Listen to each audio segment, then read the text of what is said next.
A good evening, everybody, and welcome back again, or just a warm welcome because it's the first round of the Dynamixx Winter Series Cup. Today we are at Daytona with a grid full of GT3 cars, 28 cars to be exact, at Daytona for a 6-round championship.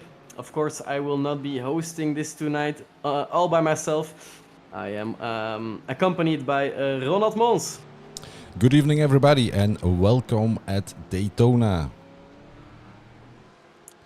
It's some pretty good weather at Daytona. 21 degrees right now. It's a lot better than it is right now in Belgium. Yes, I'm quite jealous, actually. Um, but I guess the drivers don't really like hot weather. Not sure about the track at the moment. The ambient temp is 21 degrees, but the track I can't see, unfortunately, on this The infographic. track is 41 degrees So Celsius. yes, I think the drivers won't really like such a hot track. However, it's a great track to race, and I'm quite sure we will see some great racing. Absolutely. We've got 28 cars, but all different kinds of brands. We've got the Porsche, the BMW, the Ferrari, the Audi, the old one as well as the new one. But right now I'm only seeing one Audi on the grid, and also the Mercedes GT3, of course. A wonderful machine, especially the sound, but I'm not sure if the Mercedes is performing well on Daytona, as the best placed Mercedes is right now on the 22nd position, and that's Sven Kalbert behind the wheel. Yes, and talking about great machines, I saw that we have some cars without a custom paint, so maybe just to be sure we could, because this is definitely a custom paint, just to be sure we could do a reload of the paints once more, as we are using trading paints for this race and this series. So I'm not sure why, but I'm seeing on the broadcast that you're still watching the infographic, but on my screen I'm seeing the race graphics, so let's figure that out really quickly.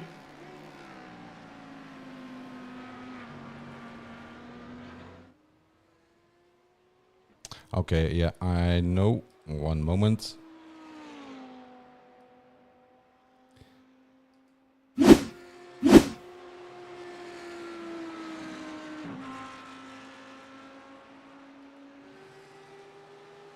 Did you find the issue? Yes, indeed. I shared the file with Race Control, and I should have renamed my file, and that's why we are now in a different room. And that's already better. Olivier Bulting strongly warming up the tires of his Porsche GT3. Astonishing livery, by the way, with the purple and black and gray/silver, let's say.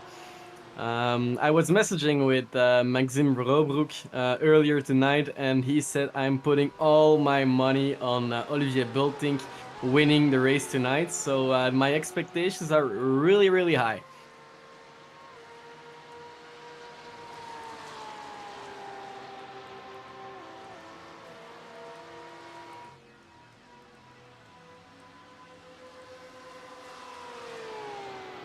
He's put down the fastest time of 1 minute 43 seconds and 3/10. Almost a second faster than Maxime Robroek, the one rooting for Olivier Bulting. So he's putting all his money on Olivier. And if Maxime wins instead of Olivier, I think he's winning in both cases. So it's a pretty strong move. Yes, and as you can see, we have quite a big grid. At the moment, I see 28 slots already taken. That means that our timing tower is quite large, so maybe we should adjust that a little bit so it's not that big, because it's taken up quite some screen estate, so to speak. So let's try to fix that, and then we're all set to go. We have about 3 minutes left for in qualifying, and then we can go racing at Daytona, which is a very special kind of track because of the part of the oval. And you have the infield, which is quite technical actually, and then big speeds and big draft on the oval. And I'm quite sure we are going to get some very cool racing here. And it's very important as a driver to stay in the draft of your competitors, because once you lose a draft, it's very hard to get back sometimes. So I guess we are up for some very close racing. Absolutely. I'm showing the car brands on the timing tower right now. There's a couple of cars not showing the car brand, and those are the Audis. New, I think that's yes. still the SDK gaming that have to fix this issue. Yeah, or even maybe iRacing is needs to change some stuff as well. But I guess that will be fixed. Maybe Yes, even I just tomorrow, wanted. because there's tomorrow is already a patch apparently for iRacing. So some things will get updated. Yeah, absolutely. I just wanted to give an impression of the grid. There's a lot of Porsches and BMWs on the grid tonight. I think the Porsches are pretty strong in the BOP here. Maybe they are quite. I want to say fragile, but that's not the right word. It's more. You have to watch out whatever you do with it, because it can be quite unstable compared to the BMWs that we see a lot on the grid as well. It's a little bit of a safer option, but the Porsche might just be a little bit faster. Anton Dupan is putting all his money on Maxim. He's all in for winning tonight as well. He's still lacking 8/10 of a second though, Maxime Robert. Let's see if he's still on track. He is one of the first time, no, the second time he's in the Flemish Sinsports livery. He used to be one of the Brab boys we saw in the virtual Belcar, one of my old teammates, but he made a move and has been promoted to Flemish Sinsports. Yeah, and as you can see, they are teaming up because it's an open qualifying session, so you can use the draft of your teammate, and especially at this track, that's going to be a very clever strategy to try to help each other out using the draft of the teammate, and Yes, it really makes Martin Dijk is big difference here. absolutely. Martin Dijk is really in the slipstream of Maxime Robroek. Yeah. Although he has proved in the past, like 2 weeks ago, we did the Digitrax F3 League where he won with a very big gap, and I think it was Maxime Robroek that came in second as well. Yeah, and our qualifying session is ending. And as you can see, Jens Gosses jumped to second place, taking over second place of Maxime Robroek, who is now in third place. Navarro de Bouvre going a little bit off track there, braking very hard. Let's see if we can still find someone. No, the session is all, yeah, there's still some people driving, maybe trying to squeeze out the perfect lap just in the finishing seconds of the qualifying. Yeah, Lucas Romano did, by the way. He jumped to second place. Wow, very nice. 1 minute 44 seconds flat. Only 7/10 behind Olivier Bultink. Jens Gosses just lacked 400ths of a second to be on the front row in the first round of the championship. The first round will be at Daytona, of course, where we are right now. The second round will be on the 9th of January at Suzuka. Third one at Spa-Francorchamps, and the fourth one will be a mystery track. So that has to be voted still, and will be communicated later on in the league. Fifth round at Long Beach, and a sixth one, the last one, is at the Hockenheimring. So a very international league, let's say. Yes, indeed, and all iconic tracks. Maybe the one in Australia, I forgot the name already. You just mentioned it, but I already forgot. But I know it's in Australia. Um, if I'm not, no, Long Beach is it? Of course, that's not Australia. Isn't it Florida or something? Yes, indeed. I was thinking about the other one. My mistake. But that is also a very epic track as well. So quite a nice season and a nice grid as well. So I think we are in for a treat for the next few races to come. Yes, only James Platt's still on track. We have to wait until he comes in until we can show you guys the results of the 30-minute qualifying session. I really like the open qualifying format. It's one of my preferred since it's almost always like that in real life. I think the the real 24 hours of solar is one of the exceptions. All right, let's have a look at the results. Ronald, you can. Oh, yes, I think it will be better like this. Yes. Ronald, let's go through it.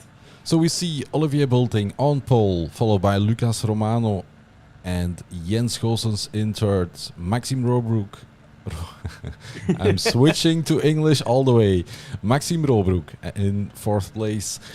Tim de Hond in fifth place. Sixth place is Wout Goossens. Glenn Grondelaars starting seventh. Starting eighth, Maarten Dekens. Starting ninth, Dieter Aerts. And 10th is Jeremy de Boever. All right, and on 11th place we have Dirk Bouts for DBRPM2, followed by Bart Schollaert, then Kurt van Hoenacker and Jesse Hendricks. Gilles Philippaerts on the 15th position for Flemish Simsports White, followed by his almost teammate Kim Behet for Flemish Simsports Yellow. Then we have Diede de Vlaming. His full name is not really showing up, but we know his name is Diede de Vlaming. Followed by Dries Moesji, also a very familiar face we saw in one of the previous leagues. Then Hendrik de Graaf on 19th and 20th position is taken by Navarro de Boer. Yes, and we continue. 21st place, Guus Franke. Sven Kalbert is 22nd. 23rd, Bram van Uitven. James Slaats 24th. Jurgen Knockaert on place 25. 26th is for Stef Delnoos. Niels de Kuiper in 27th place. I keep doing that, and I'll probably keep doing that for the rest of the night. And in 28th we have Yves Frederiks. Yeah, and as you can see, Jean, that's why there was a little confusion at the start of the of showing the results. These are all GT3s, so this is just one class of cars. So it's a full GT3 league that we are watching at the moment. And it's up to Olivier Bulting to take the lead, to control the field, and to hit the pedal to the metal, as they say, when everything goes green. Yes, it's a very short out lap with a rolling start, so we have to wait for the safety car to come in. And then it's indeed Olivier Bulting deciding when the grid can start this 1 hour and 15-minute race. And it's a tricky first corner. There's a little... It goes left and then it keeps going left. And then you have this like sort of a chicane also. So quite a technical start. And we have a green. Yes, the two Sim District teammates taking the lead of this race at the start. The two purple-black Porsches through the first turn, followed by the red Audi of Lucas Romano. Yeah, looks so far, everything looks clean, looks like a nice start. Everybody is behaving, which is also important. We have 1 hour and 50 minutes to go. So plenty of time to win the race. No need to do silly stuff at the start of the race. Nice side-by-side here by Glenn Grondelaars, and I think it was Dieter Aerts. Now he's going to get side by side with the Ferrari of White Horses on the inside there. Nice pass, very clean. Now it's the BMW from Dieter Aerts, who tries to make the same move as well, but was just too late to do that. Oh yeah, that was very Oi! close, and a little bit of contact and some a little bit of chaos, but all in all, nothing too bad. So I guess everybody will continue. It's a 75-minute race, so a lot of things can happen, and if you lose out in the first lap, there's still so much time to make up for it. There's no worries.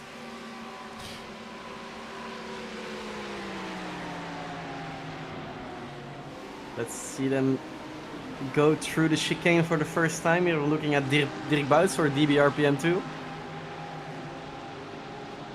Now it's just one big pack of slipstream. You can see the cars closing in on each other. The tenths of a second are... Olivier Bulting is pulling away.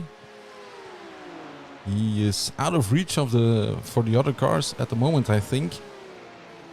Yeah, he's already managed to pull himself out of the slipstream, so Jens Scholz will have to do it all by himself. But in the meanwhile, he's being put pressure on by Lucas Romano and Maxime Robroek.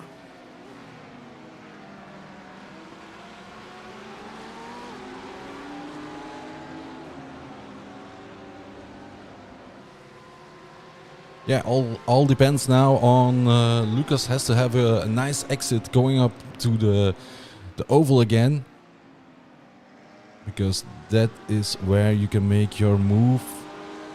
If you're close to the other car and in the slipstream, it should be possible to do an overtake, so he has to really plan this exit and try to get the best out of it. Also, Jesse Hendricks is leading a big pack of cars here. Oh, side by side, two Porsches in the last curve of the road section. That was, I think, Hughes Frank on the inside of James Slats, making the move there, and it made it stick. And it's the Mercedes of Sven Kalbert that got through as well. But now they have quite some slipstream. You see the Mercedes closing in already on the blue Porsche.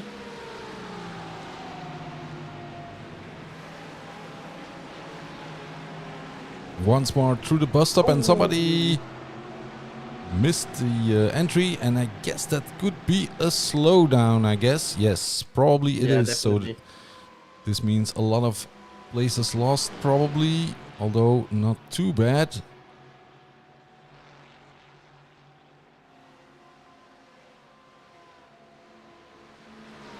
Now he's lost out to the pack he was driving with, but didn't drop back too much. No, still in the slipstream, so that's already nice. In front, we have Olivier Bulting, followed by Jens Scholz and Lucas Romano and Maxime Robroek. And those three we are watching at the moment.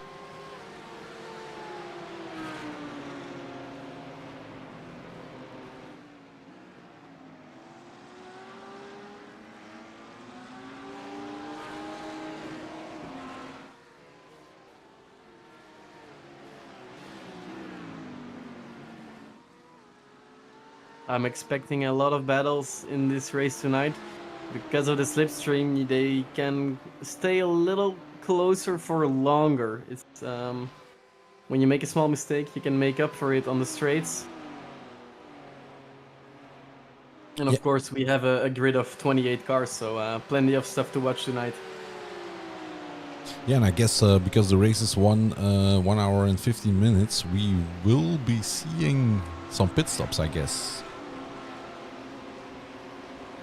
Yes, absolutely. And I see that there's been a first message from race control, and that's for car number 73.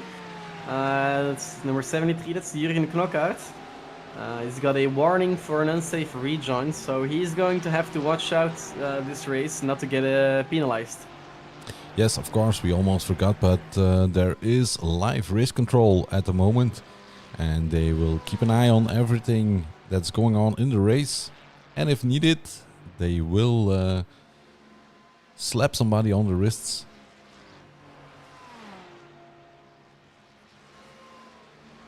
But so far everything is okay. we had a nice start. There was a little bit of an incident the first time we went onto the banking, but all in all, nice, clean getaway for everybody.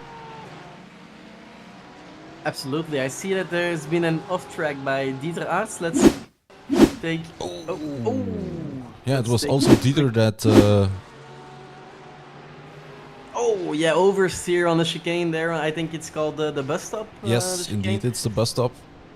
I think he lost his rear bumper as well. Oh no, it's the boot lid. Yeah.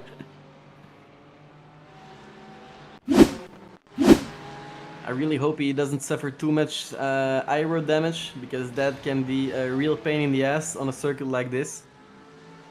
Yes, indeed, and it's literally the ass of the car that is in pain at the moment, as his boot lid is completely gone. I'm still gonna say you might become the new Sam de Jongen of sim racing broadcasting.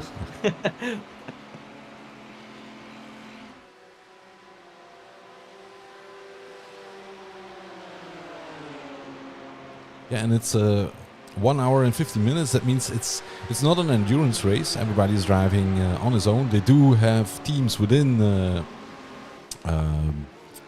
with the same car.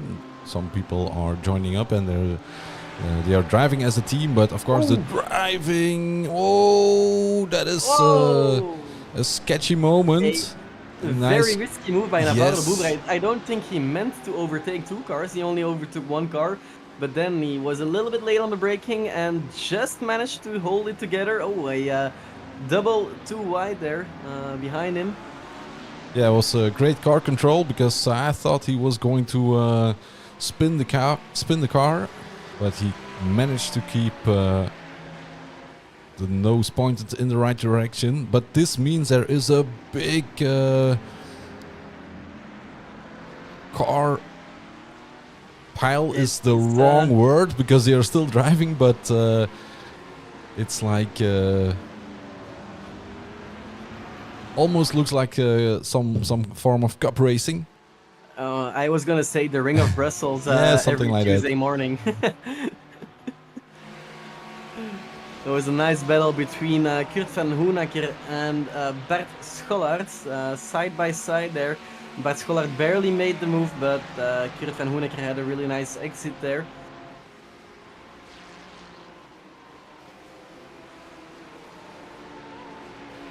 Let's have another. Yeah, he's going. He could go for a move maybe at the moment. Had a nice exit. Bart Schollaert with a nice exit. Trying to go around Kurt van Hoenacker.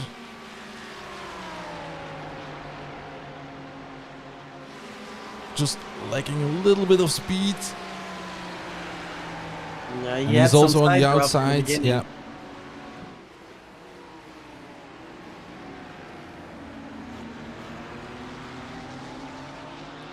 Bart Schollaert really looking in his mirrors there in T1. Yeah. Because going wide there often results in losing a position. Oh, and there he's going wide, and he might lose 2 positions if he doesn't make it stick here. He has to go early on the gas. Now he's got the inside of the next turn, but which is not easy to take if you're side by side, by the way, but they line up again. He could go on the inside maybe. They leave room. Now it's all about the exit again.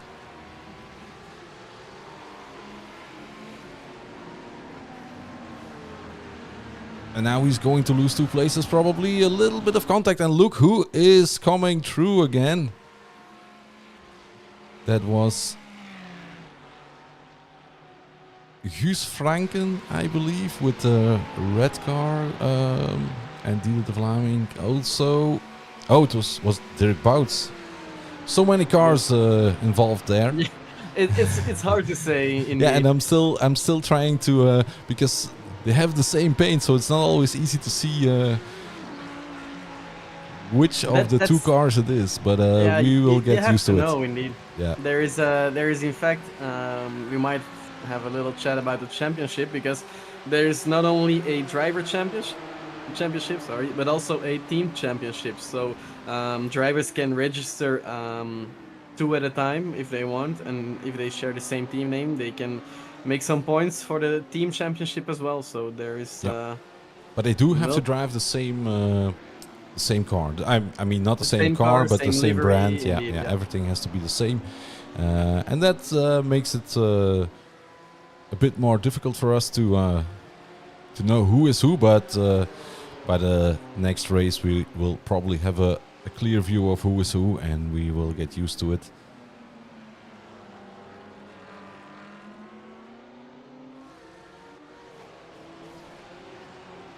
Glenn Grondelaars on a strong P6 right now, driving the Digitrack sim racing team Audi, chasing Tim de Hond, who only registered I think today or yesterday. He was talking to me. He said, "Hey, I want to join a league," and I said, "Why not join this league?" So he did. Sometimes you don't have to be too difficult, you know. Yeah. Yeah, and it looks like Olivier Bultink is pulling away constantly. He has now got a 5-second gap between him and his teammate Jens Scholzes. Very solid lead. Maxime Roberg might be right, but there is still 60 minutes of racing to go, 62 minutes even.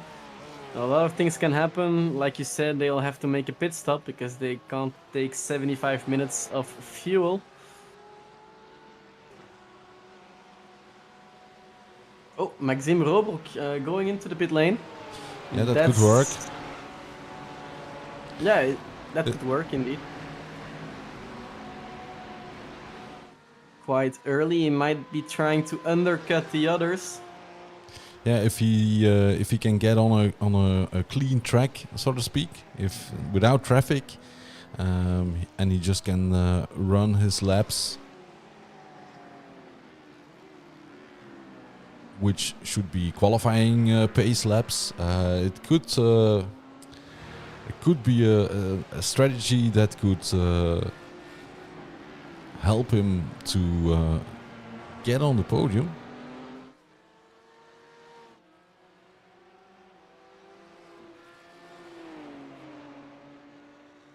Yeah, I guess you have maybe like 3 types of strategies. It's like, okay, pit early, pit late, or just take enough fuel to do half the race and then something like that. I don't think you can. Yeah. Oh, and Tim de Hond losing out. That's going to be a painful slowdown, I guess. Painful slowdown indeed. But as you mentioned, the 3 strategies, you forget the 4th strategy, that's crashing out early and rage quitting. Never forget that one. We're still talking about sim racing, right? Yeah. Here, Navarro de Boever in the rear bumper of Gilles Philippaerts. Yeah, closely followed by Kurt van Hoenacker as well. He's going to be bump drafting maybe a little bit. No. Just not. Yeah, okay. I was going to say he has to. No. He needs to pick a side because in the braking zone. Oh, and Kurt van Hoenacker. I'm sorry, Kurt. Yeah, it's such an easy mistake to make there, and it's very. Yeah, that's a very nasty position to be in. They don't see you, you don't see them. The only thing you can do is look at your relative screen and then indeed be very, very careful, because turning the car at that point is also very difficult.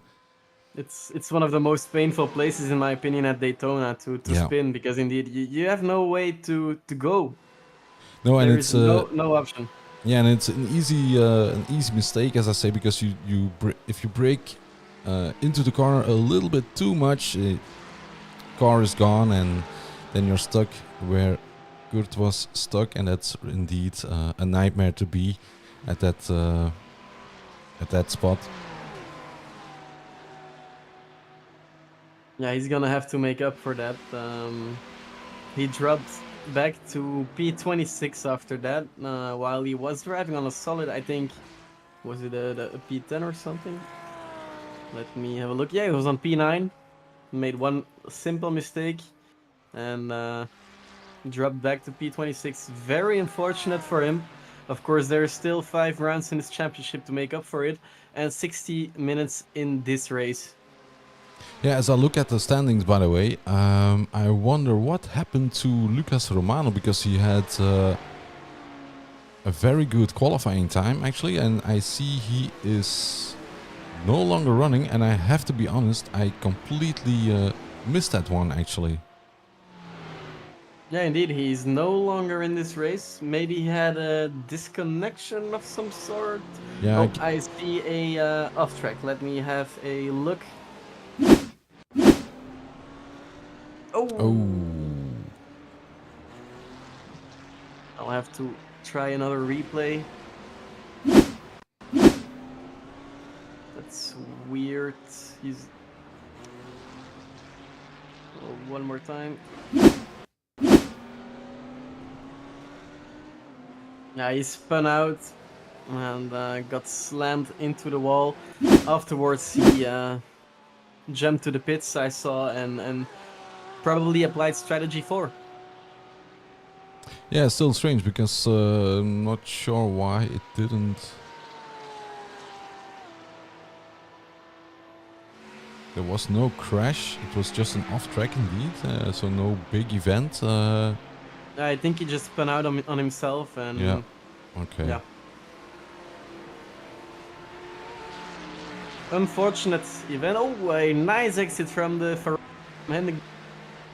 I thought he was gonna bum draft him for a second, but...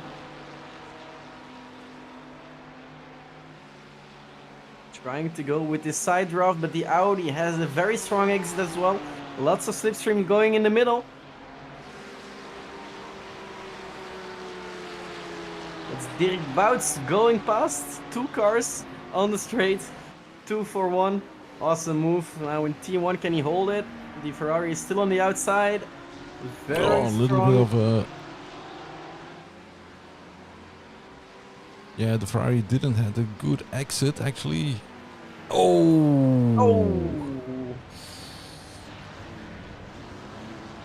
Oh my god, and look, if you make a mistake, immediately there are like 4 or 5 cars going by, so that close is the racing at the moment still. Yeah, indeed, Anton Dupin asking in chat if the contact was with Maxime Robroek. That might explain his early pit stop. I might have to take another look at it. Well spotted by Anton, indeed.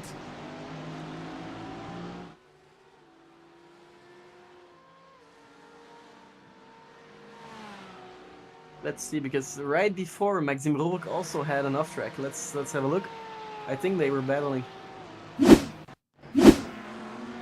Oh, that's a push. Oh yes, Maxime Robroek pushed the bumper. Oh, and then he slammed into... Yeah, on the front wheel, so that might have been some major suspension damage as well.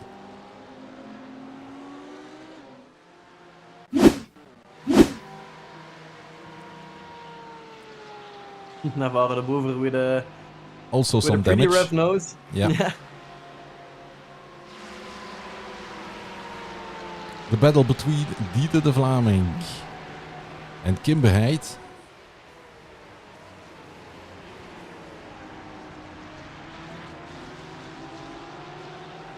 Kim Beheid looking for his teammate up ahead, Hendrik de Grave.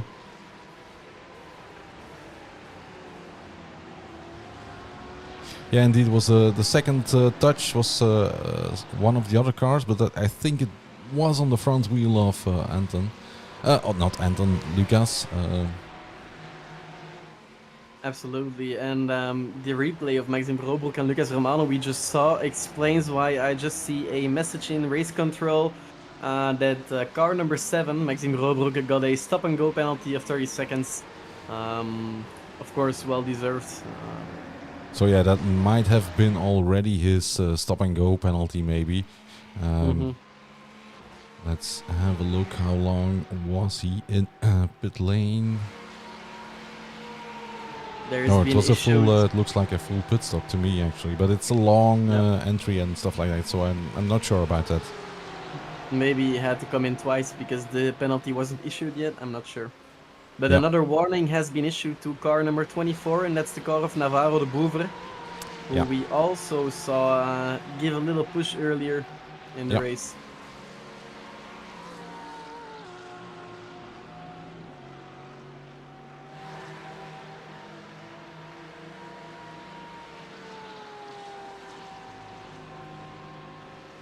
Lots of DB RPM teams. I think I counted 4 teams, so that means 8 drivers in this league from DB RPM. It's a merger between DB Racing and RPM. They also merged for the 24 Hours of Zolder. Yeah, and the virtual Belgier. If we look at P8 with Hendrik de Grave and Kim Beheid, Dieter de Vlaming, Jesse Hendricks, that's a battle going on between 6 cars. There's a less than a second between those cars, I guess. Very close to each other, but not close enough to make a move. As you can see, nice train of cars.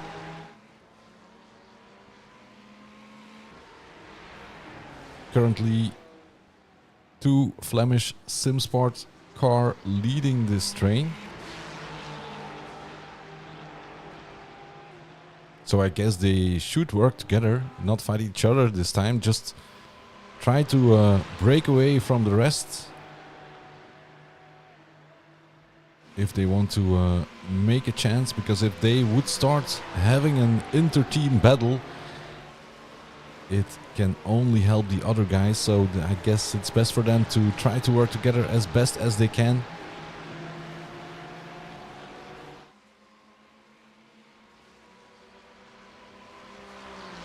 A very strong exit there from Hendrik de Grave, a little bit worse. Yeah. Kim Beheid, who is now under the attack from Dieter de Vlaming. Dieter de Vlaming in the purple Porsche, going besides right now on the outside. On the way to T1, of course, Beheid has the advantage into T1 on the inside there. But we've seen some moves from the outside as well. A little bit too wide, so that means... too wide indeed. Didn't want to take any risks. Wanted to avoid contact, but went a little bit too wide and now losing a place. Coming back. Yeah, he's gonna get it back to position. Yes, but look who is there as well. That is Bart Scholhart. Trying to profit from the fight between the 2 Porsches up ahead.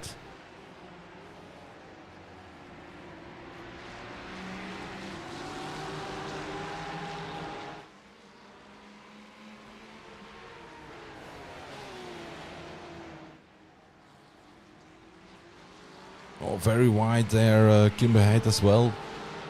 Over the curb on the outside. And again, that's leaving him unprotected, so to speak. Because he is not really in the draft of his teammates, but the cars behind him are, so...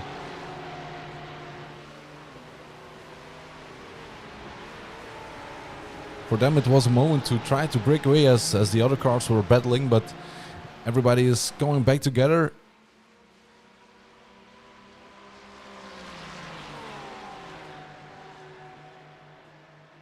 Yeah, the Flemish SimSports guys really will have to work together here to get away from the others. There might have to be some bump drafting. Oh, I think Kim Beheid will be led past by Hendrik de Grave. Maybe he has some more pace in him. Yeah, but it's always risky. There's 1 Porsche. Oh, and a big hit. Big hit. 2 cars off at least, and I think we are lucky if we only lose 2 cars in this crash. Yeah, Dieter de Vlaming jumping to the pits, but there is another one. Yes, Hendricks also jumping to the pits. And Dries Muji was... No, it was not Dries, indeed. It was Jesse who was on the inside. Dries Muji we are looking at the moment. Yeah, we might have to have another look later on in the race. This battle Yeah, is settling down. it was more or less the same thing that happened to... was it Dieter Aerts or Martin Dix? I'm not sure. Very close to the car in front and then have to brake a bit harder to avoid contact and that way lose the rear. So one of the Porsches was also very, very close and then it just had to brake a bit harder mid-corner actually and yeah, losing the car.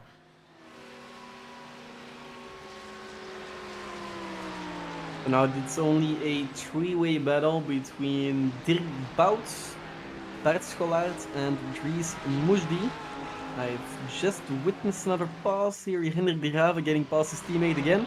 Side by side, they are still going at it. They were at the front when the accident happened, so they weren't involved that much.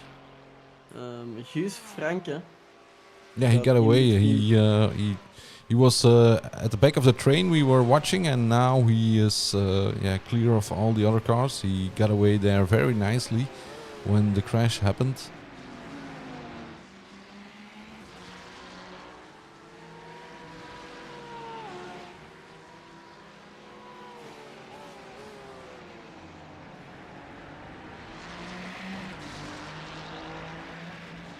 A very nice sounding Ferrari.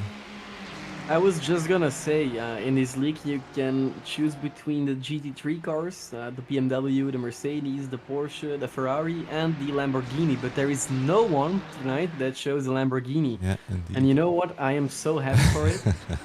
I really hate the sound of the Lamborghini in iRacing. Yeah. It's horrible.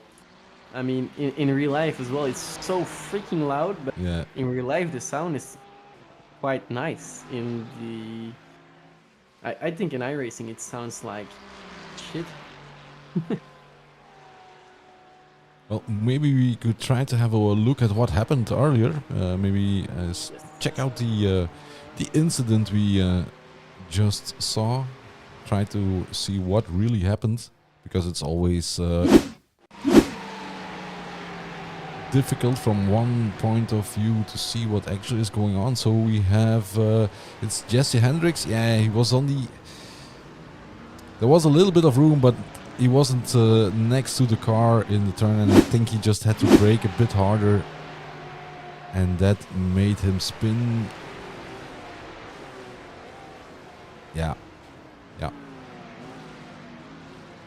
Trying to avoid the contact, and he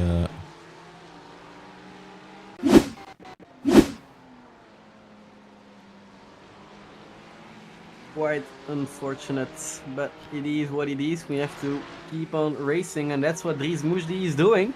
Indeed, going around Bart Schollaert, who is covering off the inside.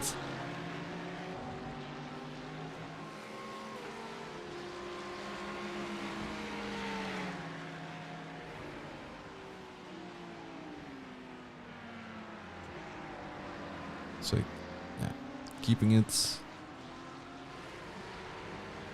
really tight. Dries Muji at the moment is close to Bart at the moment, so this could be again going for the shallower line, and is already next to Bart at when they go up the banking on their way to the bus stop.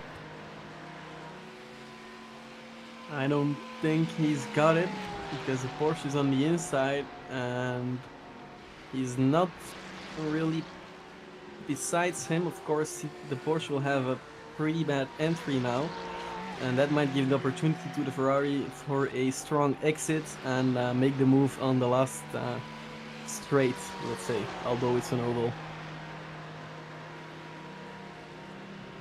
Yeah, really has to use the slipstream now and then try to make a move into turn one. But he's not going to be close enough, and Dries is going also to defend the inside. Oh, a little bit of a slide by Dries.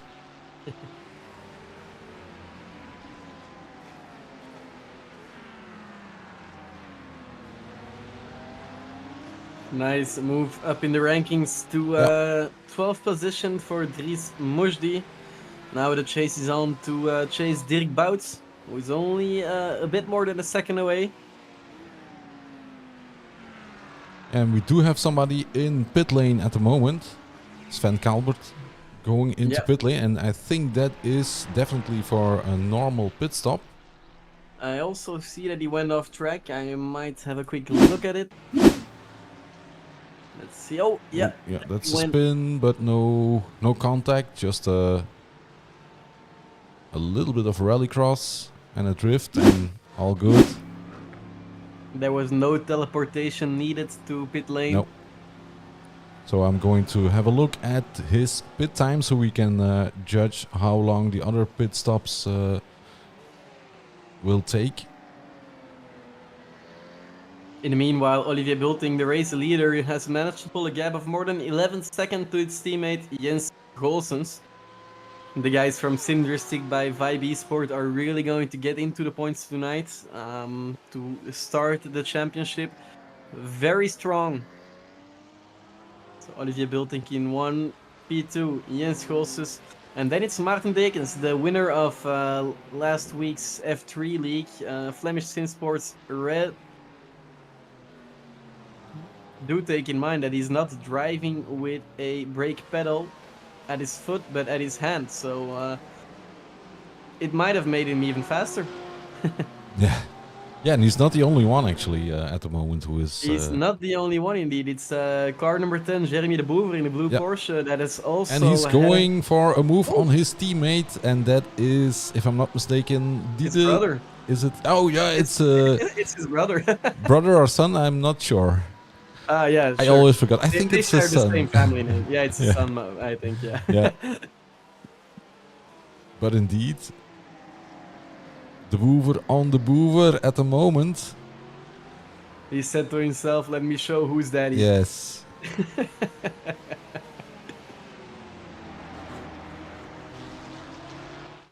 We are halfway through the race, almost. Still a couple of minutes to go to the halfway point. But Tim de Hond has been keeping up very strongly. He's in P5 chasing Glenn Grandelaars on just half a second after registering only today. 4/10 of a second now, almost 3/10 into the first turn of the Daytona road course.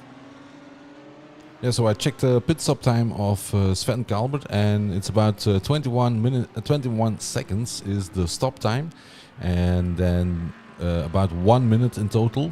So that means that you are only at a standstill of about 21 seconds and 40 seconds going into pit lane and out of pit lane. So very long in and exit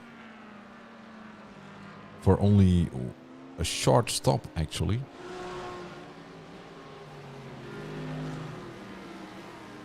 Because they only need to splash and dash.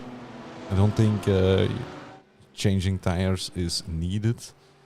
Although you can do it while fueling with these cars.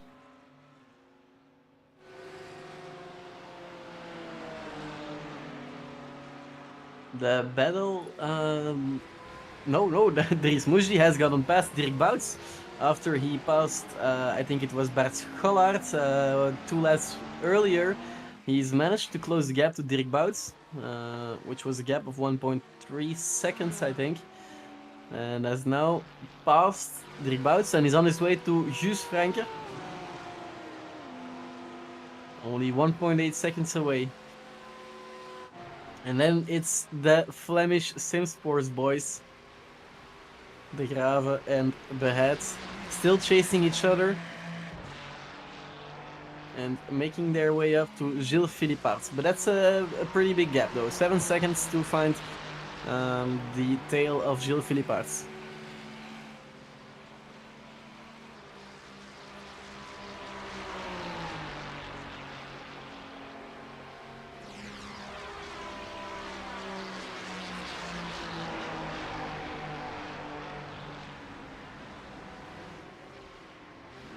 Another pit entry halfway in the race.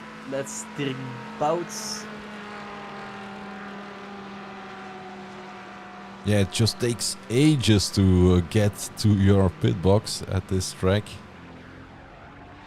It's a pretty long pit entry indeed, and it's a sometimes sketchy pit exit as well. Yep.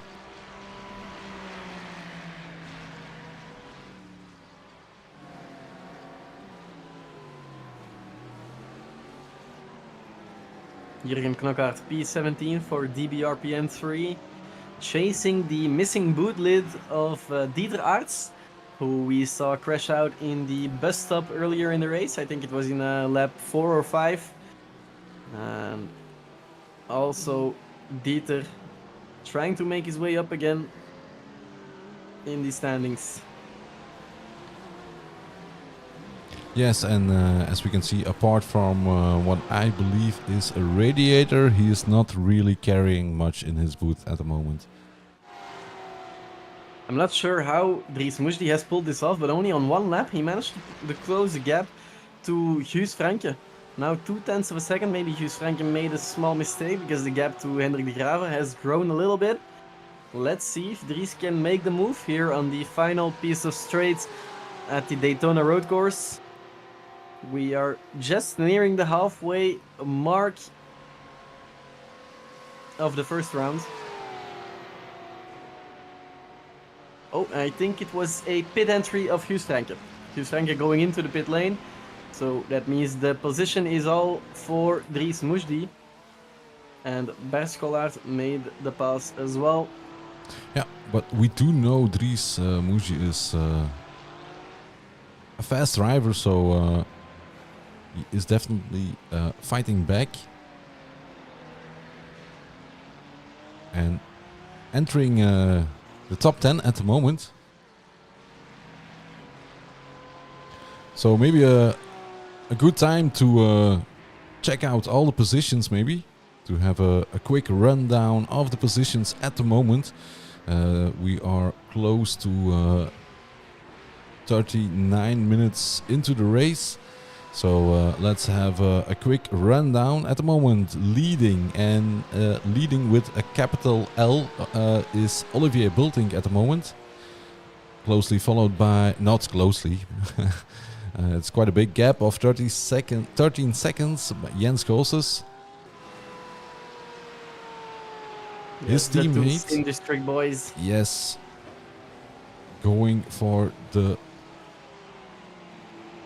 team double. And then we have in third place Maarten Dekes, the first of the Flemish cars. And next we have Glenn Grondelaars racing for Digitrack's sim racing team. And then in fifth place, and he is quite close to Glenn Grondelaars. It's a chase that is going on completely already for the whole of the race, I believe.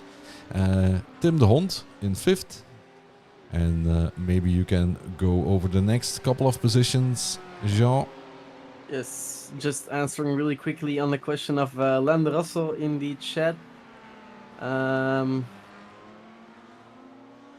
He was asking if it was mandatory to swap the tires, but in the rulebook I only found something about a mandatory pit stop, but nothing was said more about the pit stop. But so they can choose freely, although I do recommend to take some fuel because I don't think they can make it to the end on one tank of fuel. Alright, let's continue the positions. Yeah, let me first just say something. Yep. The rulebook, is that something you need to read before you start racing, or what? Yes, of course. Really? You need to read it. Do before people you start read the racing. rulebook before the race? Yes, Ronald, they should. And Okay, let's go. P6, I believe we were. yes, P6 is Wout Goossens from SimPoint in the Ferrari, who's proven a very strong. And he's followed by Gilles Philippars, a gap of only a couple of seconds in Flemish SimSports white BMW. This one is with a boot lid. Oh, sorry, that was a bit quickly. Next one is Kim. Jesus. Sorry, a little mistake here. Let me get back to. I was at Wout Goossens. to Gilles Philippaerts, the Flemish Sinsports white BMW. Next up, Jens Gols, who is in pit lane. We've already had him. He was in P2, Yeah. as well as Tim de Hond. So it's really hard to go over the standings right now. Talking about Dries bad Mujli timing of moving up us. into the top 10. So yeah, we'll do it later on. Yes, let's pit wait stops for the pit stops settled. and check it when we head into the finale, the final part of the race. The finale. Yes, I wanted to say another word, but then I had to adjust and did poorly. Not like Olivier Bulting. He's doing a great job at the moment, leading. And question is, when is he going to come into pit lane? Oh, and we have a crash, I believe, of one of the Flemish cars.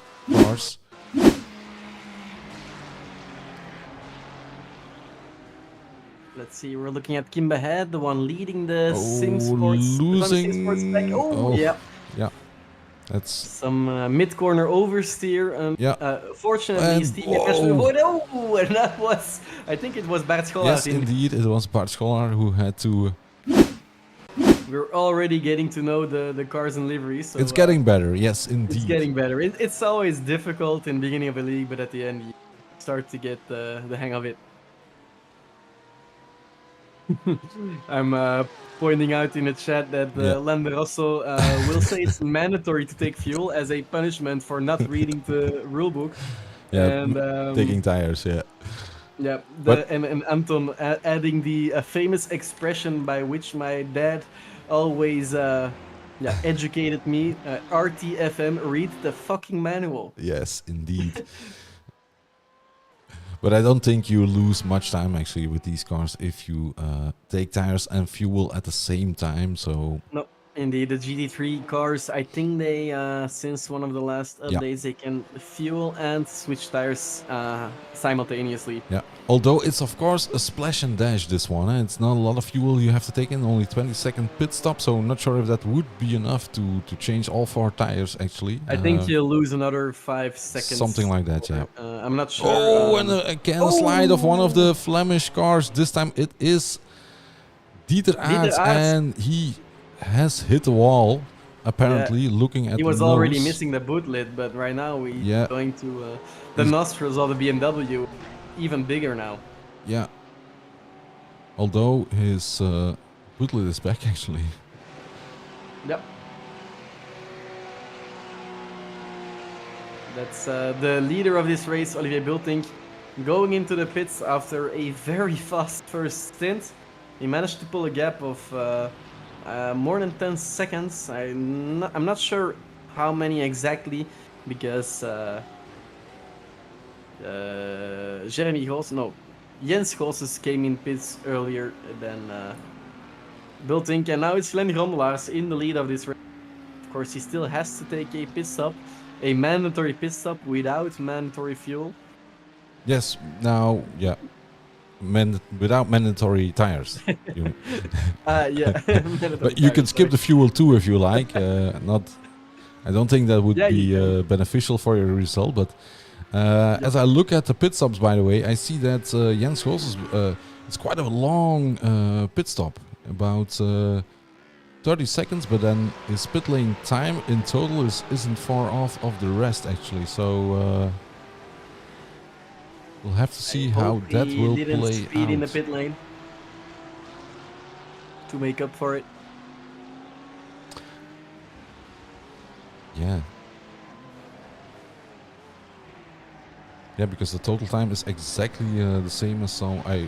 It's a little bit slower, but the standing still time is like. He was 8 seconds longer in the pits than Maarten Degens, who was driving in P3 before the pit stops, and that means that he's lost track position to Jens. And it's Kimba Head in between the two of them, but he still has to make a pit stop later on.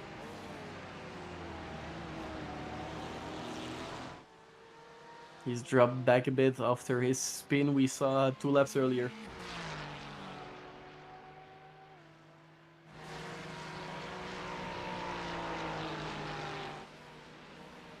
Dries Moesdi going past Hendrik de Graven. He's really making his way up to the field. Yes, already in 5th place. Okay, there are some pit stops involved, so it's shaking up things, but he is definitely making up ground.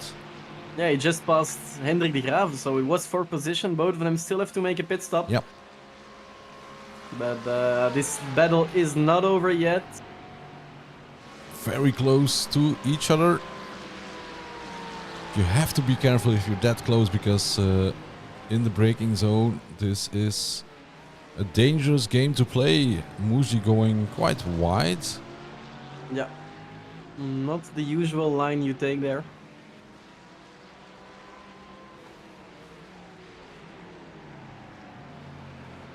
And he is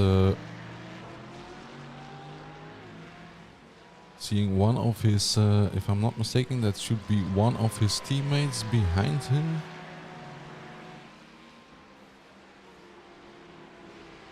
In the Mercedes? Yes. I doubt so.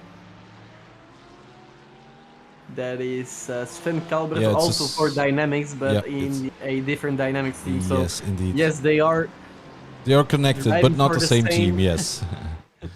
But I was trying to spot deliveries, so that's why indeed it is on another Dynamixx car. We have quite some Dynamixx cars as well. Just like we have Flemish cars, we also have some Dynamixx cars. And Dries is making himself, showing himself to Hendrik de Graven. Good exit.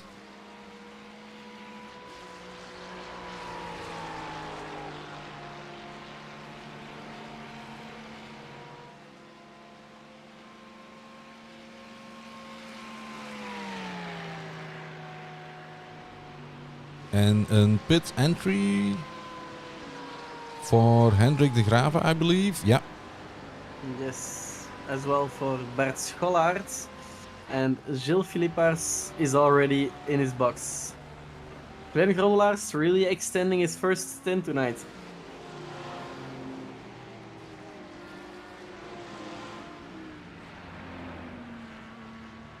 Yeah, well, in some championships you do get points for leading, for laps led, but that's not the case today. But it's always nice to lead the field for a few laps. Yes, and it's also very important to note that you have to finish in order to score points. Yeah. In some leagues, you have to drive at least 50% or 75% of the driving distance. But here you really have to finish, and the first position will get 30 points, and all the way up to P20, 20th position will get 1 point. So the goal for most drivers is to finish in the top 20, while I think for Olivier Bultink, his goal is probably to finish in P1 and nothing else.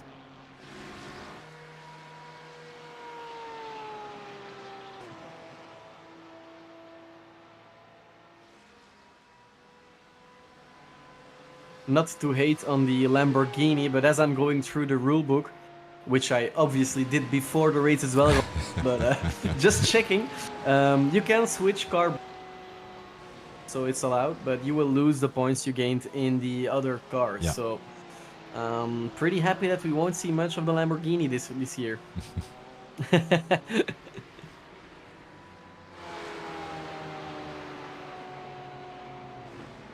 So yeah, if people are still wanting to join, I think it's still possible. So if you would like to join with a Lamborghini, please do so. Head over to the Discord of Dynamixx and make Jean happy. I'm not giving them any screen time. No. I'll be watching the pace car at the start. Yeah. Mark Dick is chasing Jeremy de Boever. Jeremy de Boever still has to make a pit stop, but also extending his first stint, just like Dries Moesdi, who made his way up to P4. Virtual P4, of course, that is.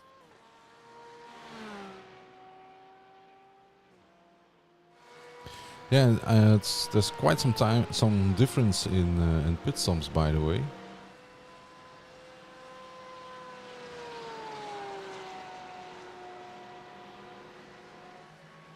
Really, and Glenn, the leader, is into pit lane as well. So that means that Olivier Bulting probably is going to take over again. Yeah, we still have Wout Gosses in between them, but he has to make a pit stop as well, and it's going to be in one of the next laps. And fastest lap now yes, for I just Bulting. saw the same thing indeed. Fastest lap for Olivier Bulting at the moment.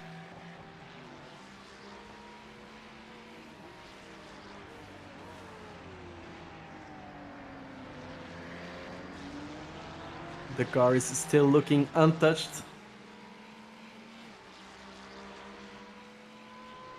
Not like some of the cars we saw finishing the 24 hours of Zolder last weekend. I see Dries Moesji dropping down the order. He's gone. I hope it's a pit stop. No, he's gone. It must be some sort of disconnection, Oh, maybe? yeah, that's heartbreaking. Because he was on a roll and now he just disappeared. Yeah, I don't see any incident whatsoever, so he just disconnected. Yeah, I think so. He was on his way to, I think, in the top 8 after pit stops. Yeah, at the moment we only have about 2 cars that need to pit. No, 3. No, yeah, Dries is no longer here, so he was one of the cars that needed to pit. That's why I saw him dropping, because I was checking when would he come into pit lane. And we have James Slaats, who needs to pit, and also Wout Gosses, the car that is currently leading. They all need to, those two need to have a pit, and Wout Gosses is actually going into pit lane now. And a new fastest lap again for Olivier Bulting, while taking over the lead again. And now it's Wout Gosses. Where will he come out?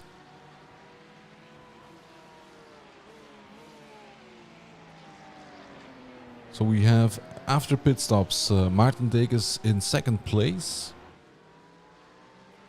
followed by Jens Gosses.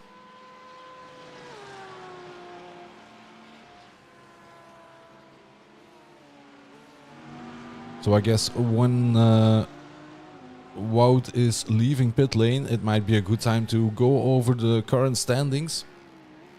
Yes, absolutely. To have a look at what we can expect for the final, about 20 minutes, a little bit more. Final 20 minutes of racing at Daytona in the Dynamixx Winter Series Cup.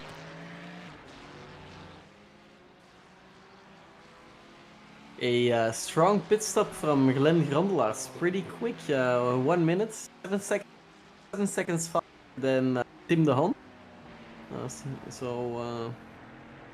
He made up quite some time. That means he probably didn't take tires compared to the other guys. Yeah, and we also have James Slaats in pit lane as well. He's leaving actually already.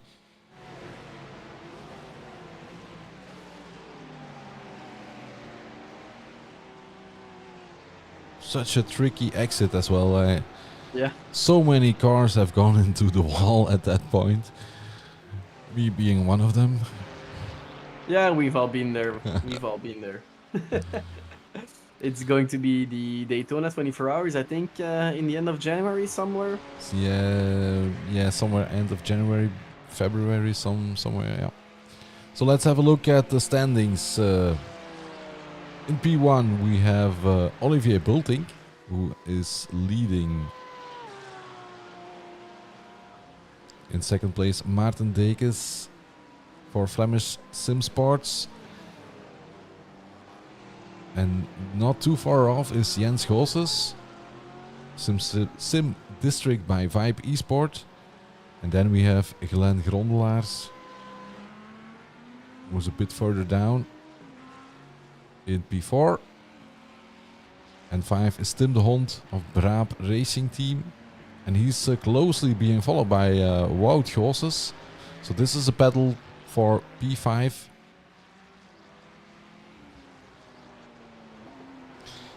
Gilles Philippaerts in 7th.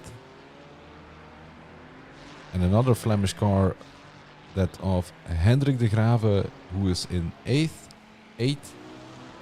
position. And then we have Bart Schollaert. And this is a battle for P9 and P10. Bart Schollaert versus Jeremy de Boever.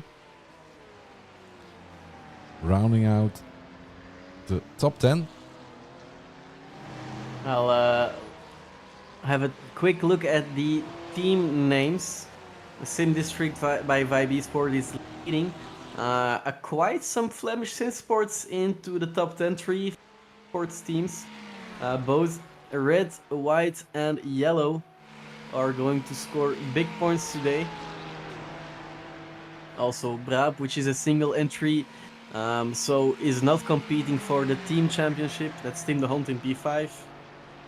Sim points twice in the top 10 as well. That is with drivers Wout Gosses and Bart Schollaert, the white-blue Ferraris. And DBRPM is 10th and 11th.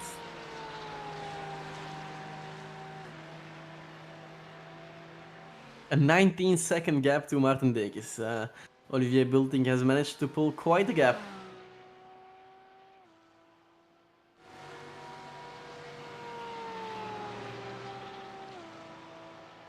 Oh, there is another battle on track, I think, for P18. Let's have a look. No, it's for P17.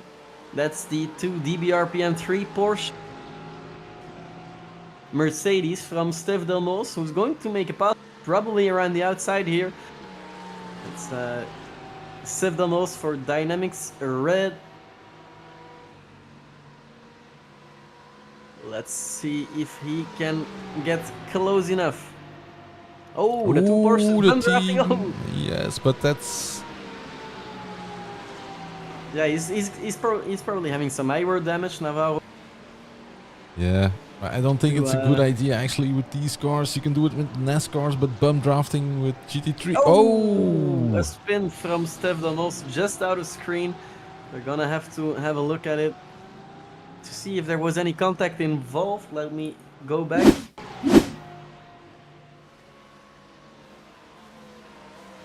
No, I think it's on the brakes. Yeah. Oh, yeah. Again, same stuff. No contact, but yeah, going into the car and then being spooked by the car in front, closing too fast to the car in front, and then you brake it to avoid contact, and then yeah, you just lose the rear of the car.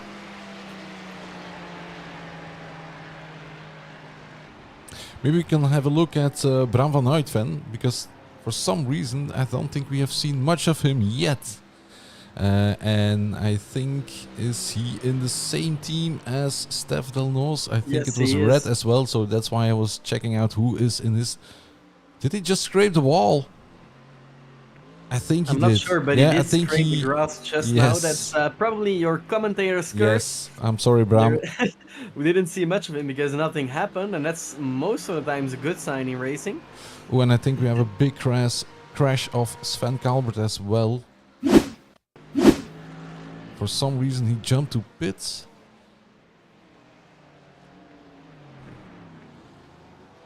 Look. Oh yeah, that's a big one. yeah. Right on the rear right wheel, so that's probably some wheel damage as well.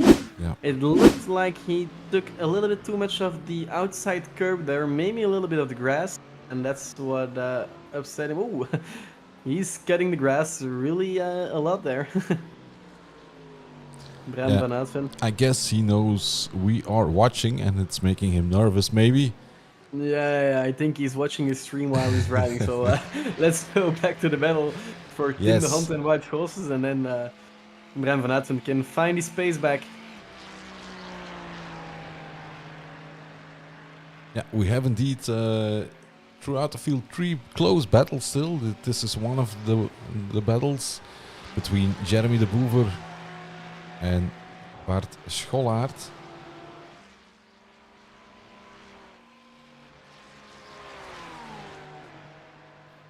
Yeah, both the Boovers are involved in a battle. Jeremy the Boover is the chaser in this battle, but in the other battle, Yeah, it's and he's getting the closer towards turn 1. Going on the outside. Can he go for the undercut? Maybe. No, he's playing it safe. Does get a good exit here. Under the braking. Yes. Oh, Inside. nice. Yeah, and also Bart Schollaert saw it coming and he left the door, although it looked more like a gate, completely wide open.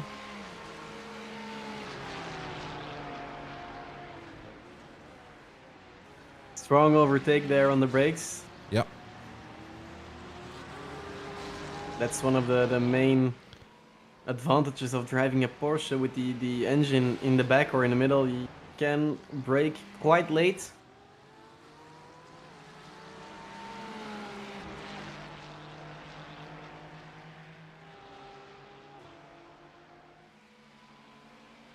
Yeah, and also Tim de Hond and Glenn Gronlaars, they are close to each other, and that's a battle for P4 and P5. 5. Sorry, yeah, I'm sorry, yeah.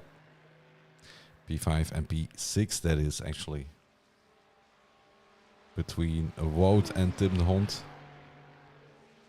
However, Wout is not close enough to attack Tim at the moment. While Bart Schollaert is close to Jeremy the Boover again.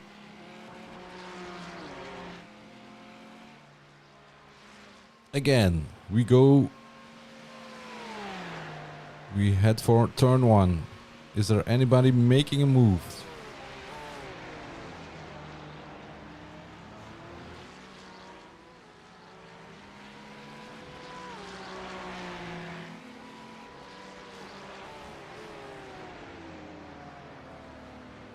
Yeah, Bart was going wide again while Jeremy kept it closer to the wall.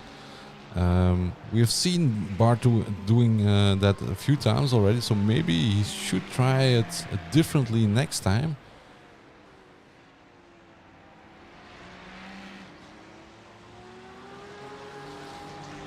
But it's a really difficult corner to overtake, so...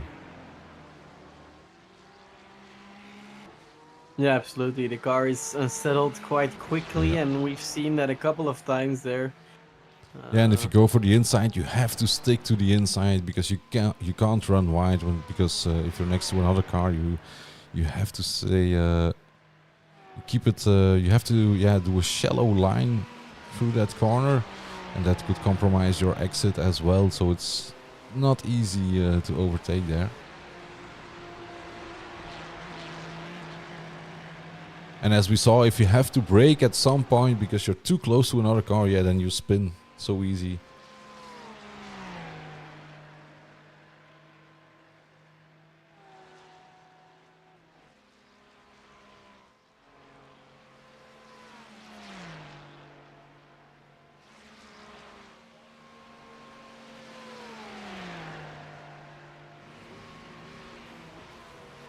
Let's have a look at the lines now. Is he getting closer Yeah, to the this wall? time Yeah, that's he's, way better. Yeah. I think he's listening as well. Do you drive in your sim with the stream on? No, or off? no. No. I can do only one thing at a time, so driving is enough. Yeah. I'm not sure why, but Maxime Robroek is in the pit lane. It's a very short Maybe he stop. had to do a splash and dash because he couldn't in his previous. I don't know. I'm not sure.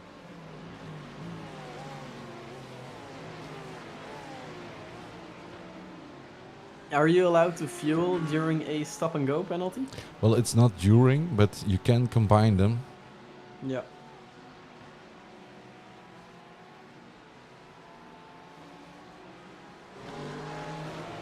He's rejoining in a 16th position right behind Bram van Aert, who we saw cutting the grass due to the commentator's curse Yeah. a couple minutes earlier. 9 minutes to go on the clock. Okay, Maxim Robok on the inside there of the Mercedes.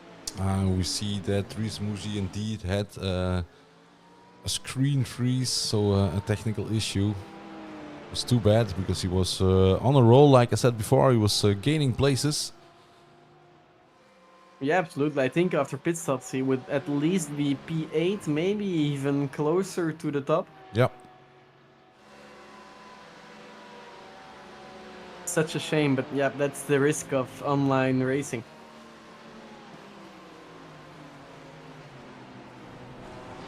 Well, if you have a disconnecting or a freeze in real life, it gets more scary. That's for sure. So.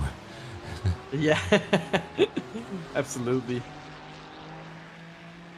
It looks like Jeremy de Boever is leaving Bart Schollaert. Those two were much closer to each other. Crash of Bram van Aertven popping up in the live timing. Oh yeah, he went off track. Oh yeah, he lost a couple of positions. Let's have a quick look. That's right when we looked away, so it might not be the color. Oh, and the bus stop again. Oh. Oh, that's a shame. Yeah, this is going to take a while to shave off those nasty slowdown seconds. And we have about 7 minutes and a half to go for our leader, Olivier Bulting.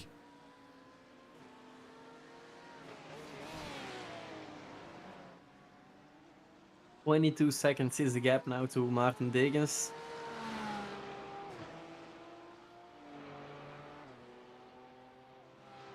Still not enough to make an extra pit stop, but it's enough to have a quite comfortable drive to the end. Although you wouldn't say so when you're looking at his times, because he's still the fastest driver on track, lap by lap. Yeah, and the P2 and P3 are evenly matched, but yeah, also we have a bit of a gap between those. So indeed, this is one of the closest battles. This is Jeremy de Boever. Yeah, he just passed Hendrik de Graaf like a couple of seconds ago. So he found his second breath, as they say.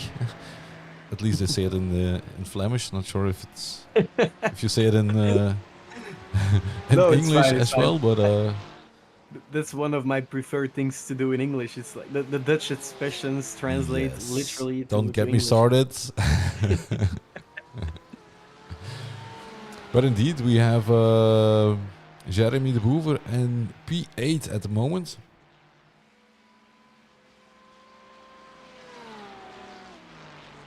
And also Jurgen Knockaert and Navarro de Boever are still fighting for position. That's also a close battle that is going on.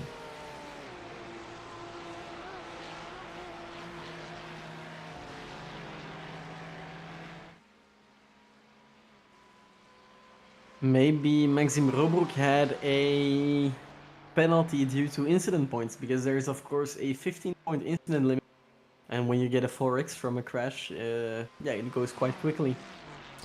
Yeah, but he did stop at his pit box for about 11 seconds. Oh yeah. And with a drive-through, you don't have to stop on.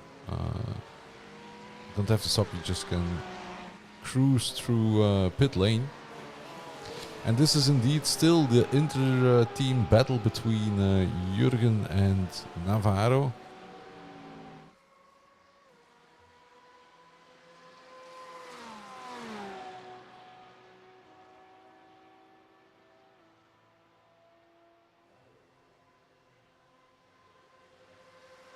I think Hendrik de Graaf might have some issues because he's been passed by Jeremy de Boer. Oh no, that was already that already happened. I thought it just popped up.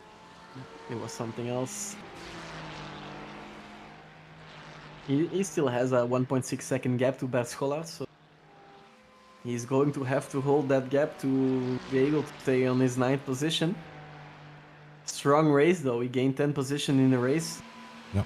The exact same thing. Who's in a 11th position right now. Porsche.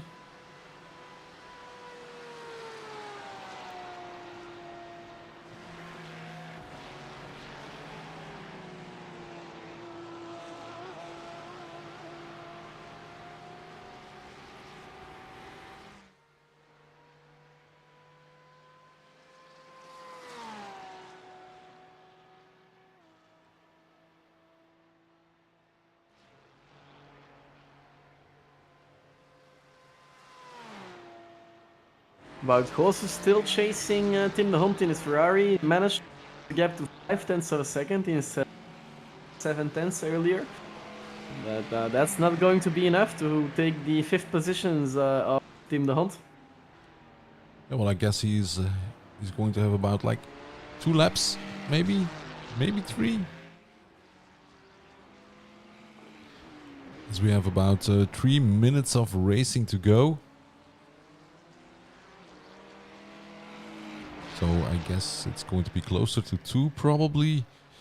Olivier Bulting just crossed the finish line right now, so I think it will be, 2 or 3. It's hard to say right now. Yeah. However, time is running out for Wout Goossens if he wants to get P5.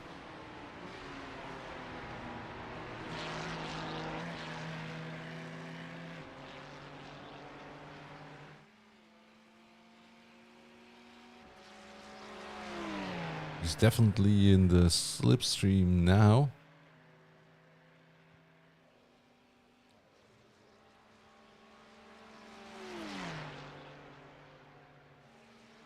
Ooh, that's 2/10. Gap is really closing in right now. Maybe if Tim de Hond makes a small mistake, Goos might take a profit from it, but I haven't seen Tim de Hond making much mistake tonight. No, but a good... Wout didn't go as wide as usual, or was it Bart? They are in the same car, I think. Yeah, that was Yeah, Bart, that was Bart. This...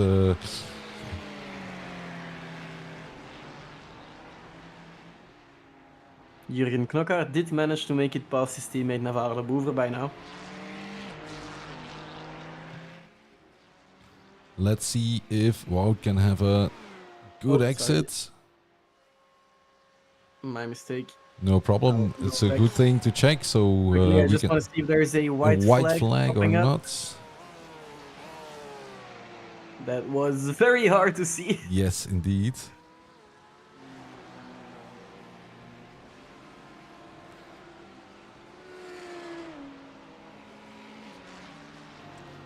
So we will have to make sure that we... I think there is a flag being waved. That's the white flag.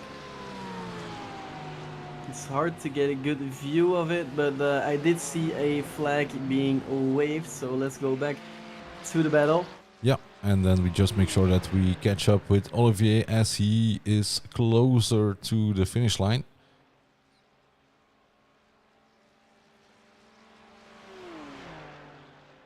Yep, now you can see it. The white flag being waved, but the camera is oddly placed there. Yeah, you see it now. Yes, indeed, we have a white flag. Yeah, so this is the final lap. Oh, very close battle now. Indeed, so maybe in the braking zone. Although it's still quite far away, he's going to... No.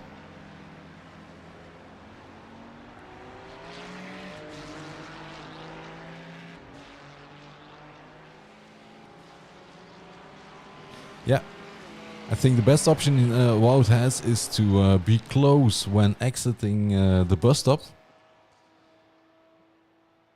Olivier Bulting is approaching the end of the race.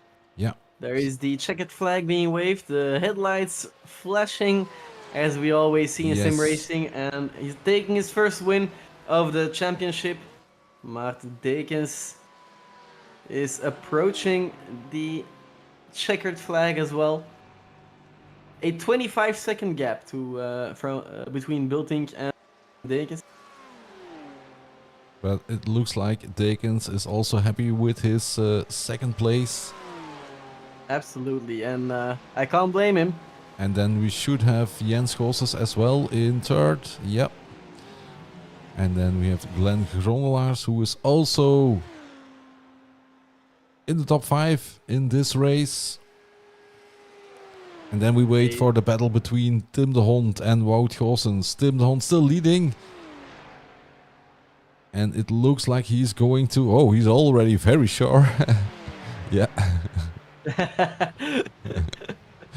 He's quite ecstatic. Yeah, so next we wait for 7th place, and that is Gilles Philippaerts for Flemish Sim Sports. Jeremy de Boever in 8th. Nice race. We saw him overtake a couple of cars. While we have Hendrik de Grave in 9th and Bart Schollaert rounding out the top 10. Guus Franke, 11th place. Kim Behead is going to finish as 12th. And Kurt van Hoenacker, 15. Dirk Bouts, Dirk Bouts, 14th. And Kurt was number 15, but it's of course position 13. No, not everyone. Oh no, he finished as well. Yves Frederiks. Somebody is already smoking the tires. I think so, yeah. Wow, solid race tonight. Yes, definitely.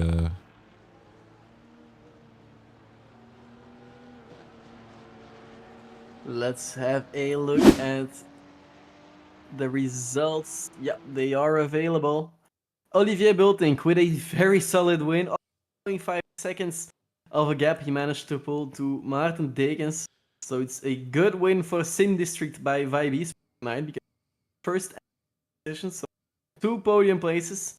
Jens Goossens third for the Sim District by Vibes for Machine.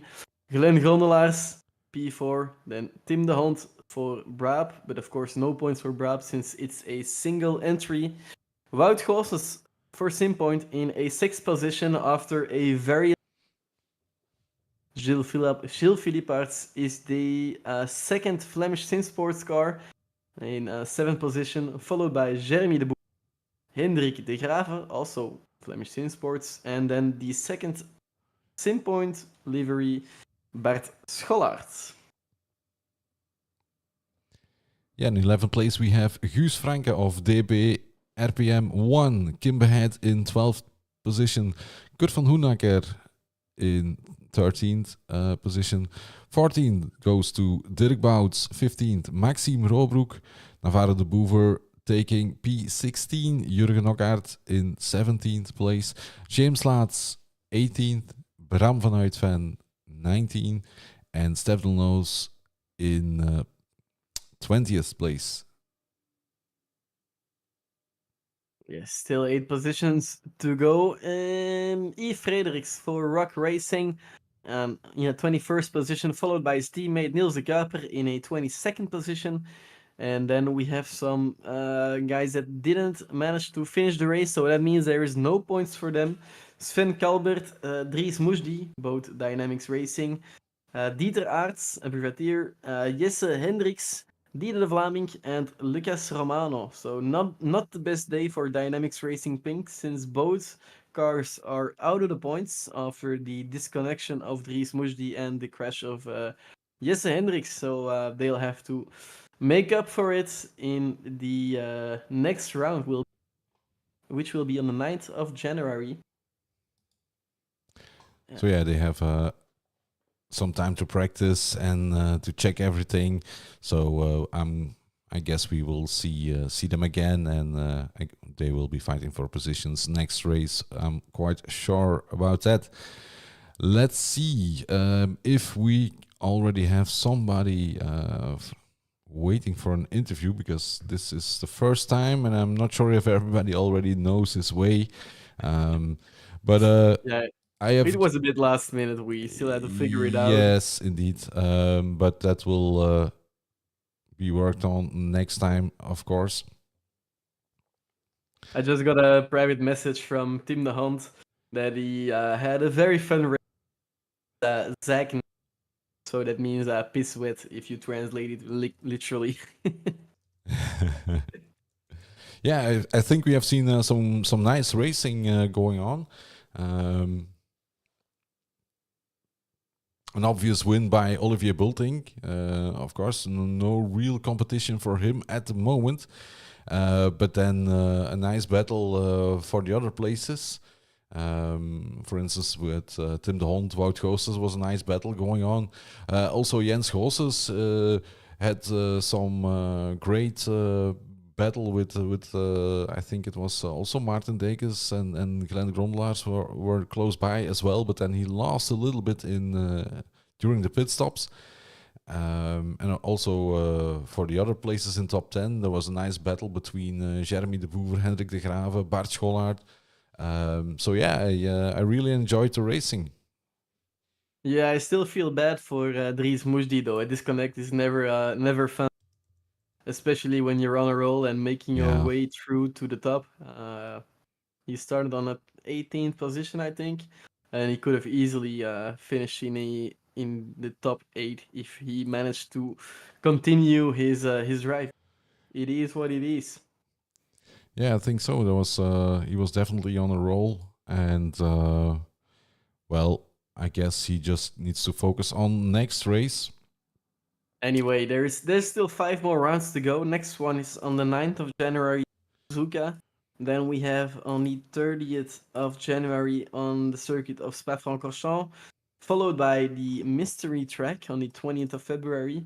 Then there is Long Beach in Florida, not in Australia, on the No, 12th of March, and the oh, final race is the 2nd of April at the Hockenheim race. the one I was referring to is it Long Island or how was it called? You mean Long Island iced tea in Yeah, Australia, or also, yeah. What's the track? What's the track in Australia? There is a track. Bathurst, Mount Panorama? No, no, no. You the first corner is There's a right-hander, and then left, a straight, and there's a nasty right corner, back left again.